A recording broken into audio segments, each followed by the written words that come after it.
CPMന്റെ party Congress മധുരയിൽ സമാപിച്ചതിന് പിന്നാലെയായിരുന്നു കണ്ണൂരിൽ സംസ്ഥാന കമ്മിറ്റി അംഗം പി ജയരാജനെ അനുകൂലിച്ചുകൊണ്ട് ഫ്ലെക്സ് ബോർഡുകൾ വെച്ചത്. ജയരാജന് ഏറെ ആരാധകരുള്ള ചക്കരയ്ക്കൽ മേഖലയിലായിരുന്നു ബോർഡുകൾ പ്രത്യക്ഷപ്പെട്ടത്. സംസ്ഥാന സെക്രട്ടേറിയറ്റിൽ ഇടം കിട്ടാത്ത ജയരാജൻ കേന്ദ്ര കമ്മിറ്റിയിലെങ്കിലും ഇടം പിടിക്കുമെന്ന കണക്കുകൂട്ടലിലായിരുന്നു യഥാർത്ഥത്തിൽ അദ്ദേഹത്തെ അനുകൂലിക്കുന്നവരുണ്ടായിരുന്നത്. എന്നാൽ അതുമില്ല എന്ന് കണ്ടതോടെയാണ് ജയരാജന് പിന്തുണയർപ്പിച്ചുകൊണ്ട് ബോർഡുകൾ പ്രത്യക്ഷപ്പെട്ടത്. ഇത് സംബന്ധിച്ച പി ജയരാജൻ ഇതുവരെ പ്രതികരിച്ചിട്ടില്ല. മുൻപ് ഇത്തരം സംഭവങ്ങൾ ഉണ്ടാകുമ്പോൾ സമൂഹ മാധ്യമം വഴിയോ ഏതെങ്കിലും പത്രസമ്മേളനത്തിലോ ജയരാജൻ തള്ളിപ്പറഞ്ഞ ചരിത്രങ്ങളുള്ളതാണ്. സംസ്ഥാന സമ്മേളനം കഴിഞ്ഞതു മുതൽ പി ജയരാജൻ ഏറെക്കുറെ നിശബ്ദതയിലുമാണ്.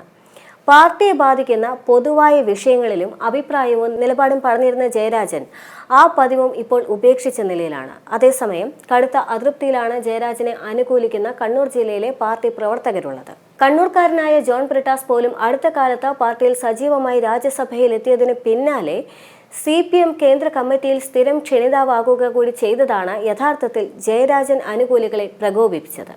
തന്നെക്കാൾ ജൂനിയറായ തൊട്ടടുത്തുള്ള നാട്ടുകാരൻ പുത്തലത്ത് ദിനേശനും കേന്ദ്ര കമ്മിറ്റിയിലെത്തി. ഇതെല്ലാം നിശബ്ദമായി എന്നാൽ ഏറെ അസംതൃപ്തിയോടെ കണ്ടുകൊണ്ടിരിക്കുകയാണ് ജയരാജനിപ്പോൾ. ഖാദി ബോർഡ് വൈസ് ചെയർമാൻ സ്ഥാനം ഉള്ളതാണ് അദ്ദേഹത്തിന് ഏക ആശ്വാസം. ജയരാജനെ പോലെ എതിരാളികളുടെ ശാരീരിക ആക്രമണത്തെ ഇത്രയേറെ നേരിട്ട മറ്റൊരു നേതാവ് ഉണ്ടോ എന്ന് അണികൾ ചോദിക്കുന്നുണ്ട്. മാത്രമല്ല മുഴുവൻ സമയവും പാർട്ടിക്കായി മാറ്റിവെച്ച ജീവിതത്തെ നേതൃത്വം പൂർണ്ണമായും അവഗണിക്കുന്ന സമീപനമാണ് എന്നും പാർട്ടിയിലെ തന്നെ ഒരു വിഭാഗം ചൂണ്ടിക്കാണിക്കുന്നുമുണ്ട്. അടുത്ത സമ്മേളന കാലയളവ് ആകുമ്പോഴേക്കും ജയരാജന് പ്രായപരിധിയുടെ പ്രശ്നം വന്നേക്കാം. ഇതിനിടയിലാണ് തന്നെക്കാൾ ജൂനിയറായ MV ജയരാജൻ സംസ്ഥാന സെക്രട്ടേറിയറ്റിലേക്ക് ഉയർന്നത്. ഇത് യഥാർത്ഥത്തിൽ ജയരാജന് ക്ഷീണമുണ്ടാക്കി. ഫ്ലെക്സ് ബോർഡ് വന്നതിനെ തുടർന്ന് വ്യക്തിയല്ല പാർട്ടിയാണ് വലുത് എന്ന MV ജയരാജന്റെ പ്രതികരണം ഒളിയമ്പുമായി കാണുന്നവരുമുണ്ട്.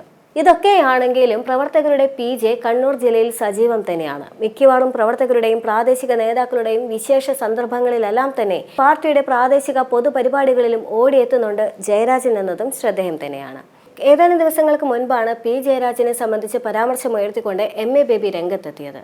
എതിരാളികൾ വെട്ടിനുറുക്കിയ അദ്ദേഹത്തെ ജീവിതത്തിലേക്ക് മടക്കി കൊണ്ടുവന്നത് പാർട്ടിയും തലശ്ശേരി സഹകരണ ആശുപത്രിയിലെ ചികിത്സകരും അദ്ദേഹത്തിന് തന്നെ ഇച്ഛാശക്തിയും ചേർന്നാണ്. അങ്ങനെയൊരാളോട് ആരാധനയും സ്നേഹമുള്ളവർ കണ്ണൂരിൽ ഏറെയുണ്ടെന്നും ആരാധന അതിര് കടന്നെന്ന് പാർട്ടി ഘടകങ്ങൾ വിലയിരുത്തിയേക്കാമെന്നും ഒരാളിന്റെ വ്യക്തിത്വത്തെ അംഗീകരിക്കുന്നില്ല എന്നും MA ബേബി പറയുന്നുണ്ട്. മാത്രമല്ല പി ജയരാജൻ ഒരു അത്ഭുതമാണ് എന്നും അദ്ദേഹം പറഞ്ഞു വെക്കുന്നുണ്ട്. അല്ല, പി ജയരാജനുമായി ബന്ധപ്പെട്ട കാര്യമാണല്ലോ, പിണറായിയുമായി ബന്ധപ്പെട്ട കാര്യങ്ങളെല്ലാം നമ്മൾ സംസാരിച്ച് ഏറെക്കുറെ ഒരു പൊതു അഭിപ്രായ സമന്വയത്തിലെത്തിയല്ലോ. പി ജയരാജനുമായിട്ട് ബന്ധപ്പെട്ട് ജയരാജന് അവിടെ ഒരുപാട് ആരാധകരുണ്ട്. പി ജയരാജൻ എന്ന് പറഞ്ഞാൽ ഞങ്ങൾ ഒരുമിച്ച് പ്രവർത്തിച്ചവരാണ്. എനിക്ക് ഏറ്റവും അടിയന്തരാവസ്ഥക്കാലത്ത് പാർട്ടിയുടെ പ്രവർത്തകനായിരുന്നു. SFIയുടെ കണ്ണൂർ ജില്ലാ സെക്രട്ടറിയാണ് പി ജയരാജൻ അടിയന്തരാവസ്ഥ ഉള്ളപ്പോൾ. അപ്പോൾ രഹസ്യ മീറ്റിങ്ങുകളിലൊക്കെ ഞങ്ങൾ പങ്കെടുത്തിട്ടുണ്ട് ഒരുമിച്ച് പുറത്തായിരുന്ന സമയത്ത്. പക്ഷേ ജീവിച്ചിരിക്കുന്ന ഒരു അത്ഭുതമാണ് പി ജയരാജൻ. അദ്ദേഹത്തെ തുണ്ടം തുണ്ടം വെട്ടി കയ്യ് ശരീരഭാഗങ്ങളൊക്കെ മുറിഞ്ഞുപോയി.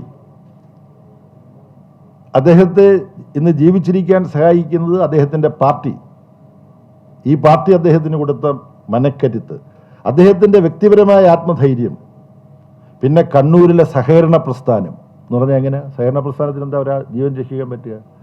തലശ്ശേരിയിലെ സഹകരണ ആശുപത്രിയിലേക്ക് അപകടമുണ്ടായി കുറേ നിമിഷങ്ങൾക്കുള്ളിൽ അദ്ദേഹത്തെ കൊണ്ടുവന്ന് പ്രാഥമിക ശുശ്രൂഷ കൊടുത്ത് ഒരു ഇൻറ്റൻസീവ് കെയർ യൂണിറ്റ്, ഒരു ആംബുലൻസ് ഇൻറ്റൻസീവ് കെയർ യൂണിറ്റാക്കി മാറ്റി ഡോക്ടർമാരും നഴ്സുമാരും അതിനകത്ത് നിന്ന് രക്തം കൊടുത്ത് മരുന്ന് കൊടുത്ത് അദ്ദേഹത്തെ നേരെ എറണാകുളത്തെ സ്പെഷ്യാലിറ്റി ഹോസ്പിറ്റലിൽ കൊണ്ടുവന്നു.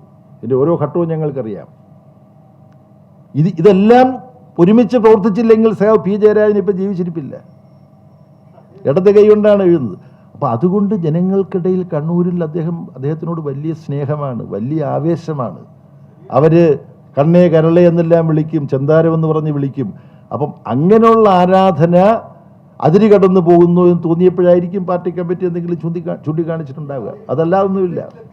പക്ഷേ ഇപ്പോൾ പി ജയരാജന് നേരിട്ടുകൊണ്ടിരിക്കുന്ന പ്രധാന അവഗണനയുടെ കാരണം അത് പിണറായി വിജയനുമായി ബന്ധപ്പെട്ട് നിൽക്കുന്ന വ്യക്തിപരമായ പ്രശ്നമാണ് എന്ന വാദങ്ങളുമുണ്ട്. പിണറായി വിജയനും പി ജയരാജനും തമ്മിലുള്ള പ്രശ്നങ്ങൾ ഏറെക്കാലമായി നിലനിൽക്കുന്ന ഒന്ന് തന്നെയാണ്. അത് അക്ഷരാർത്ഥത്തിൽ CPM മറക്കാൻ ശ്രമിക്കുന്നുണ്ടെങ്കിൽ പോലും അത്തരമൊരു സംഭവമുള്ളത് യാഥാർത്ഥ്യം തന്നെയാണ്.